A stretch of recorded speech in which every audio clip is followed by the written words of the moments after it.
start with the great name of Allah, who is most beneficent and most merciful. Countless blessings and salutations upon Prophet Muhammad sallallahu alaihi wasallam and his noble family. Well, myself Sarfraz Ahmad.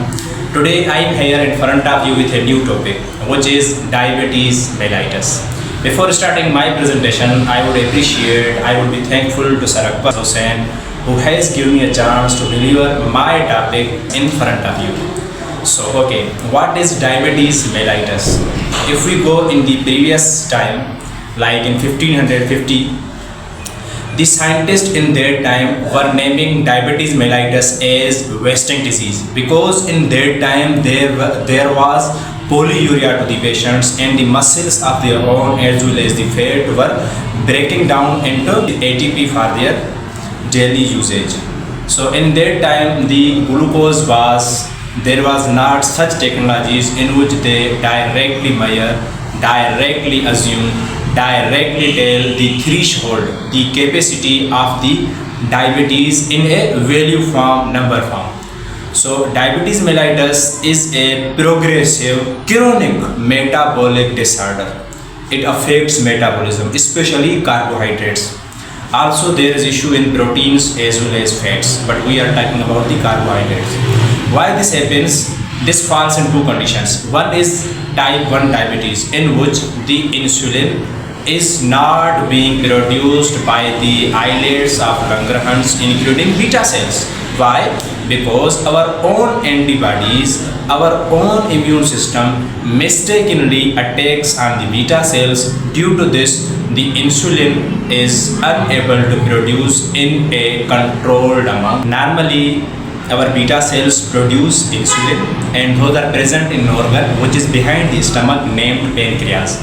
So when we eat carbohydrates, including in potatoes, rice, bread, etc., so their carbohydrates are being converted into monosaccharides, and that are still in the blood.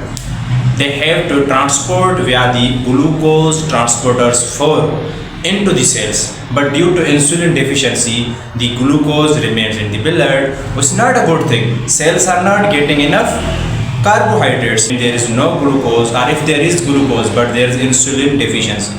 That's why the glucose cannot be transported via the glucose transporters 4 into the cells, and the glucose levels being spiked in the blood, and we termed as diabetes mellitus, which is type 1. In type 2 diabetes, insulin is working well, but after many years, over years, it takes many years, like after 40 years, the patient has been diagnosed with type 2 diabetes. Why?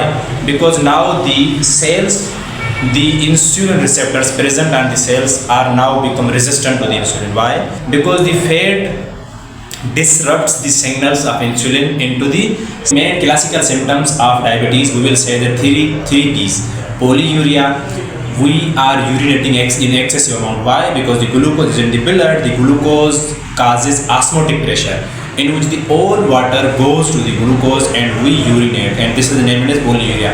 Polydipsia, because there is no water in our body, we are dehydrated, there's polydipsia, we are drinking more water. And third is polyphagia, we are eating too much. Why? Because cells are still starving. Cells are signaling to the hypothalamus that we need some glucose, we need some food. So that's why this happens. The three are classical symptoms. If we talk about management, in type 1 we just give insulin. We are giving insulin from the outside, because beta cells are not able to produce insulin. And in type 2 diabetes, we give such medications which sensitize the receptors that insulin can get, insulin can bind with the receptors, and glucose will transport from the blood into the cells. So we can do like this. And other lifestyle, like we have to maintain our weight, we do not have to do such activities in which we are being sedated or in a sedentary lifestyle. So that was my topic.